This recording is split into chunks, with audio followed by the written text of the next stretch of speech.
수험생 여러분 안녕하십니까. 자, 저희들이 은행 텔러에 대해서 공부를 하고 있는데 지금까지 여러분들 잘 따라와 주셨고요.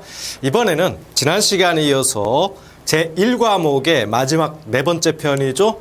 우리 내부 통제 및 리스크 관리. 그래서 지난 시간에 앞에서 좀 공부했고요.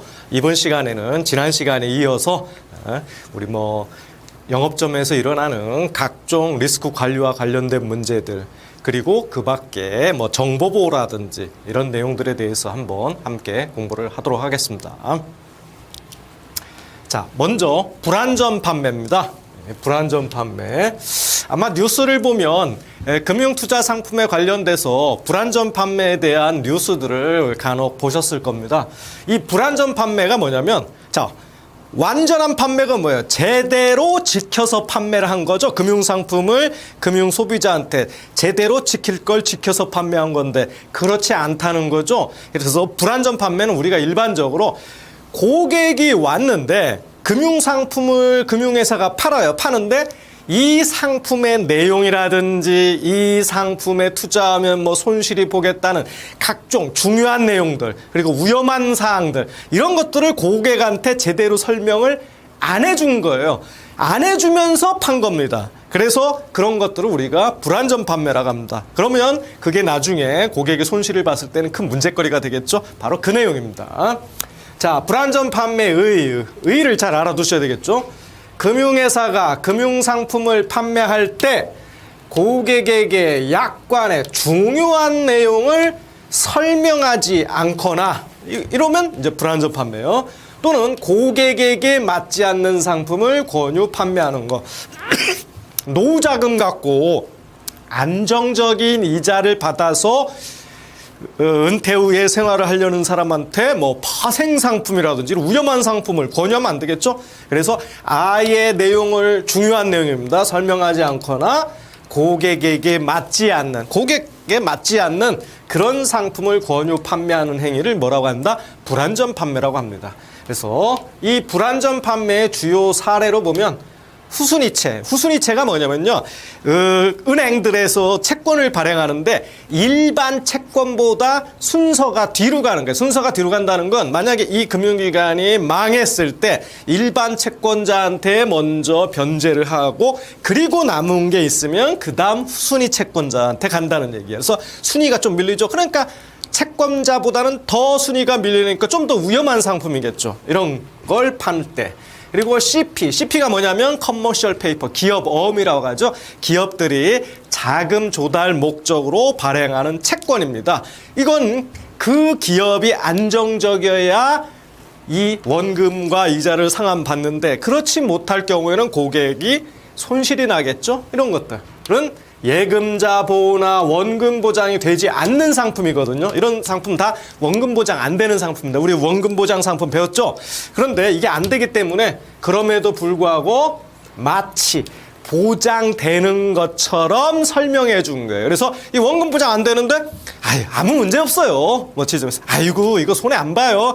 아이고 그 회사 망할 일 없습니다. 이런 식으로 이제 설명하는 거죠. 그래서 고객으로 하여금 가입하게끔 이렇게 유도하는 행위, 이런 것들을 다 불완전 판매라고 합니다. 그리고 자본시장법상 불완전 판매에 대해서는 이제 이런 문제가 생기잖아요. 그러다 보니까 이제 각종 규제를 합니다. 규제를 할 때 각종 의무를 부여해요. 먼저 금융투자 상품을 판매할 때, 여러분 금융투자 상품, 우리가 일반적으로 금융상품이라는 말은 많이 들어보셨죠. 금융상품 중에서 여기 투자자가 들어가잖아요. 금융투자 상품이다 그러면 투자했을 때 원본에 손실이 발생할 수 있는 상품을 얘기합니다. 그래서 원본 손실 가능성이 있는 금융상품 중에서도 원본 손실 가능성, 이걸 우리가 투자성이라고 하거든요. 그래서 이런 상품을 뭐라고 한다? 금융상품 중에서도 금융투자 상품이라고 합니다. 반면에 원본 손실 가능성이 없는 것들, 이런 것들은 비금융투자 상품, 이렇게 부르는 거예요. 자, 어쨌든 이런 상품을 이제 팔 때 이거 손해볼 수 있으니까 각종 의무를 부여해요. 자, 먼저 신의성실 의무입니다. 이런 말, 신의성실 의무는 여러분 많이 들어보셨을 거예요. 그래서 이거는 민법상의 대원칙으로서 일반 규범으로서의 성격을 갖는다. 그래서 이 신의성실 의무라는 것은 모든 민법의 아주 뿌리, 근간을 이루고 있는 의무입니다. 그리고 일반 규범, 즉 우리가 이건 법에서도 규정을 해놨지만 우리가 도덕성으로서도 지켜야 될 의무예요. 그래서 우리가 신의 성실 의무는 법적인 의무이자 윤리적인 의무, 이 양면성을 다 갖고 있습니다. 자본시장법에서는 그래서 이 윤리적인 의무이자 법적인 의무를 법에서 이렇게 명시를 해놨어요. 자본시장법에 뭐라고 했냐면 금융투자업자는 신의 성실 원칙에 따라 이렇게 딱 명시를 해놨잖아요. 신의 성실 원칙에 따라 공정하게 금융투자업을 영위해야 한다. 이렇게 자본시장법에서 확실하게 명시를 해놨습니다. 그래서 이 신의 성실 원칙을 모든 금융투자업자에 대한 절대적인 영업규칙으로 이렇게 정하고 있다는 거예요. 그 다음에 이해상충 관리 의무를 부여하고 있습니다.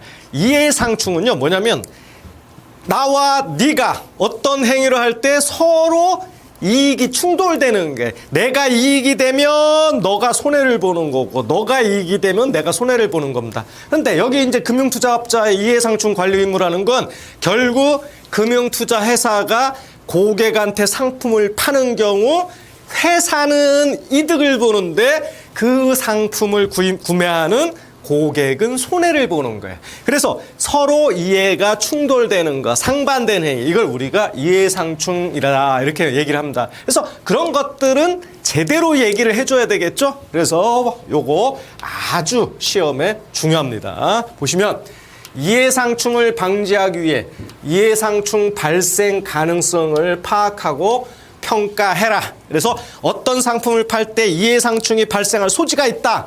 그러면 그 가능성 파악하고 평가해라는 거예요. 내부 통제 기준이 정하는 방법이나 절차에 따라 적절히 관리를 해라. 이해상충이 발생할 가능성이 있다고 인정된다. 그러면 자, 파악하고 평가했는데 이 상품은 분명히 회사랑 고객과 이해상충 발생 가능성이 있어요. 그러면 어떻게 하느냐, 이런 걸 잘 알아두셔야 돼요. 이해상충 발생 가능성이 있다는 그 사실을 상품을 팔기 전에 미리 그 투자자에게 알려줘야 되는 거예요. 이걸 알려주지 않으면 안 돼요. 반드시 알려줘야 됩니다. 그래서 고객으로 하여금 판단할 수 있게 알려줍니다. 그리고 그 이해상충이 발생한 가능성을 투자자 보호에 문제가 없는 수준으로 낮춘 다음에 매매나 거래 등을 하여야 합니다. 그래서 이해상충 발생 가능성이 있다. 그럼 일단 평가하고 그 사실을 투자자한테 알려주고, 그리고 나서 이해상충 발생 가능성을 어떻게 해요? 낮춰야 돼요. 가능하면 고객한테 손해 안 가게 발생 가능성을 낮춘 다음에 거래를 해야 됩니다. 낮추지 않고 거래하면 안 되는 거예요. 자, 그 다음에 이해상충 발생 가능성을 낮추는 것이 곤란하다. 자, 분명히 낮춘 다음에 이해상충 발생 가능성을 낮춘 다음에 거래를 하라고 했는데, 이거는 도저히 이해상충은 발생하는데 낮추기가 어렵다고 판단되면 어떻게 합니까? 매매나 거래를 해서는 안 된다. 시험에 중요합니다.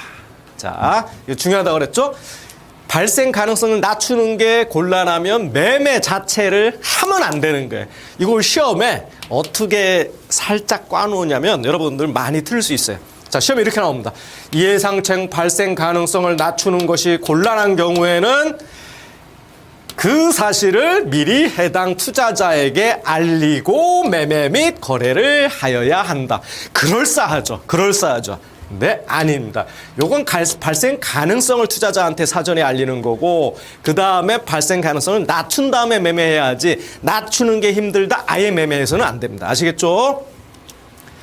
자, 그 다음에 각종 투자 권유할 때에 규제를 합니다. 그래서 이런 거 다 일반 투자자한테만 한다고 그랬죠? 금융 전문 투자자한테 적용하지는 않습니다. 일반 투자자한테만 적용돼요. 자, 여기 아주 시험에 자주 등장하는 원칙들입니다. 자, 먼저 적합성 원칙이 있습니다.